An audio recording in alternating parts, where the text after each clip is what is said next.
골목길이에요. 골목길에서 우회전할 겁니다. 뭐랑 부딪힐까요? 뻔하죠. 두 개입니다. 자전거 또는 전동 킥보드. 이런 사고에서는 요 인도에 자전거 다닐 수 있는 곳이냐 아니냐가 중요하죠. 인도에 자전거 및 보행자 겸용도로가 있고요. 자전거 다닐 수 없는 보행자만 다닐 수 있는 곳도 있습니다. 이곳은 자전거는 못 다니는 곳입니다. 이곳에서 이런 사고가 있었습니다. 보시죠. 천천히 나가죠. 천천히. 이런 아이고 괜찮으세요? 네. 아이고 괜찮으세요? 아이고 다시 한번 여기쯤에서부터 아이고 이 사고. 자전거 역주행했어요. 역방향으로 왔습니다. 오른쪽 건물 때문에 자전거 미리 안 보였어요. 천천히 지나가는데 갑자기 자전거 겸용도로 아니고요. 자전거 탄 사람 아무런 책임이 없나요? 대인 대물 다 제 자동차 보험을 해줘야 된다고 들었습니다. 자전거 탄 사람이 경찰에 신고했어요. 저만 범칙금 내야 되나요? 그런데 저한테 벌점과 범칙금이 나온다고 들었어요. 경찰 말로는 보험으로 처리하면 되니까 접수하지 말라 그랬는데 자전거 운전자가 끝까지 접수하겠다고 해서 접수를 받았다고 합니다. 자전거도 차로 간주되기 때문에 차죠. 도로교통법상 자동차, 건설기계, 원동기장 자전거 다 차예요. 차대차 사고를 했습니다. 제 차는 오른쪽 범퍼에 약간의 스크래치가 생겼는데요. 저는 자전거 운전자로부터 아무런 보상도 못 받나요? 경찰은 불박차를 가해 차량이래요. 그래서 저한테 벌점과 범칙금을 부과할 거래요. 불박차를 가해 차량으로 본 경찰의 판단이 옳다. 차대차 사고이기에 자전거 가해 차량이다. 여러분들은 어떻습니까? 투표 시작. 여러분들의 100%는 2번입니다. 자전거가 가해 차량이다. 예전에 제가 진행했던 사건 중에서 이와 비슷한 사건에서요.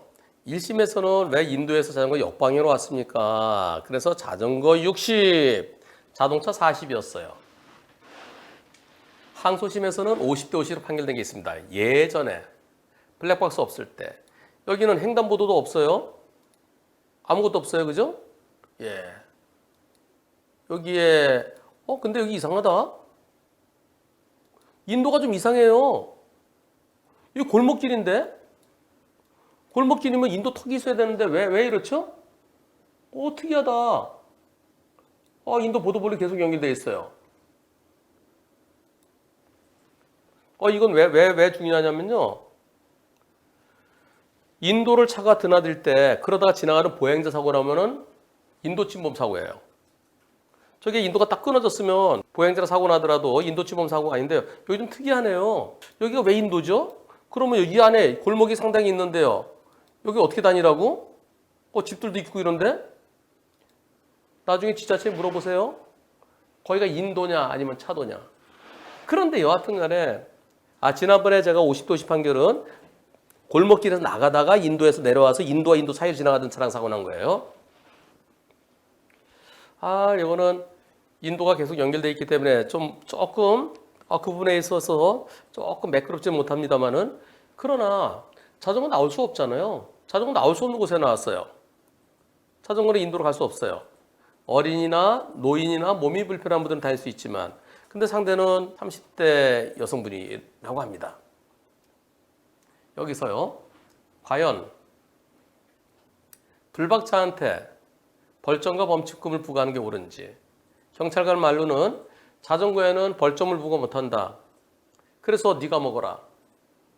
이런 식으로 얘기했다는 것 같아요. 벌점은 부과 못하죠. 왜? 면허 없어도 자전거 탈 수 있으니까요. 하지만 범칙금 부과할 수 있죠. 자전거에게 자전거를 가해 차량으로 하면. 누가 가해 차량일까요? 여기에 대해서 얼마 전에 방송했던 걸 하나 참고로 보시겠습니다. 차이점이라는 것은 여기 인도턱이 있고요. 여기 인도턱이 있고 지금은 인도가 쭉 연결되어 있다는 건데 그것 때문에 차이가 있을까요? 불박차 골목에서 나가는 중입니다. 나가다가 이런 사고가 있었습니다. 보시죠. 네, 이렇게 이렇게 요 자전거랑 이건 순방향이에요. 순방향. 아까는 역방향이고요. 경찰 그 조사관 세 분이서 뭐 두꺼운 책을 가지고 갖다 놓고 이거 봐라 이거 봐라 그러면서 자동차를 가해 차량이라고 그랬대요. 2000년대 초반까지만 하더라도 자전거는 보행자랑 비슷하게 봐서 준보행자 개념으로 봐서 자동차를 가해 차량으로 봤습니다. 하지만 2000년대 이제 중반으로 들어서면서 거의 전국적으로 서울을 중심으로 해서요. 지금은 전국적으로 저건 자전거 횡단이죠. 자전거 도로 횡단이에요. 그래서 자전거를 가해자로 형사에 있어서는 자전거를 가해자로 정리가 된 것으로 저는 알고 있어요. 근데 요즘 또 다시 들어서 자동차가 더 힘이 세다? 약자 보호 원칙? 그래서 그럴까요? 바퀴 4개가 바퀴 2개를 이긴다? 그러니까 이기는 쪽에서 더 조심해라? 제가 이의 신청하시라 그랬습니다. 자전거 운전자가 차도와 보도가 구분된 도로에서 자전거를 타고 보도에서 차도로 직진으로 진입한 경우 보도는 보행자들이 통행할 수 있는 곳으로서 차마의 통행이 금지된 장소이므로 이를 위반한 자전거 운전자가 교통사고 발생에 주의 의무가 더 있다고 판단된다. 그래서 자전거를 가해 차량. 다만 과실비율은 민사적으로 알아서 하세요. 다닐 수 없는 곳에서 쑥 도로 횡단이에요. 이거나 이것도 다닐 수 없는 곳에서 쑥 튀어나오잖아요. 보행자 있나 없나? 없네. 천천히 들어가는데 쑥. 저 자전거는 멈출 수가 없어요. 보행자는 여기 쓸 수 있어요. 보행자는 차가 멈추면 쓸 수 있는데 근데 자전거는 멈출 수가 없습니다. 멈춰보지만 부딪히면서요. 지방경찰청에 이의 신청해 보세요. 아까 거 서울지방경찰청 겁니다. 요새는 서울경찰청이라고 그래요. 같은 서울 하늘 아래니까. 과연 자전거가 올 수 없는 인도에서 수르륵 왔다. 지방청에 이의 신청하시면은 지방청에서는 자전거 가해 차량이다. 그러면 가해 차량이 벌점하고 멈추고 누가 하는 거예요? 불박차한테 하는 게 아니고요.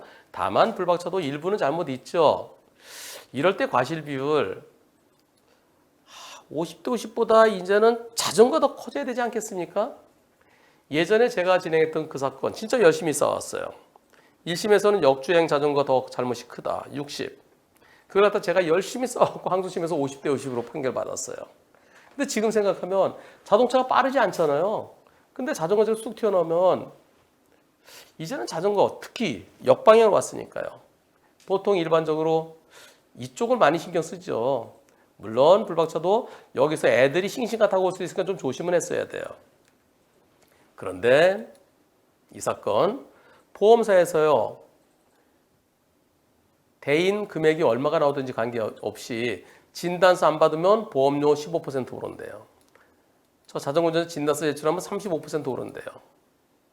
그래서 지금 이 한방병원에 치료 중인 입원 치료 중이래요. 치료비가 많이 나온다. 빨리 합의하자. 빨리 돈 얼마 주고 그냥 끝내자. 그런데요. 지금 50대 50으로 보고 있대요. 지금 합의랑 금액 관계없이 진단서 안 들어오면 15%, 진단서가 들어오면 35% 할증될 거라고 그래요. 대인 보상 담당자가 그랬대요. 최대한 진단서 제출 안 받고 합의할 수 있도록 해보겠대요. 그냥 좀 돈을 좀 퍼주겠다는 거죠. 예, 향후 치료비 쪽으로. 지금 1년에 64만 원 정도 되는데요. 15% 오르느냐, 35% 오르느냐. 예, 이게 문제랍니다.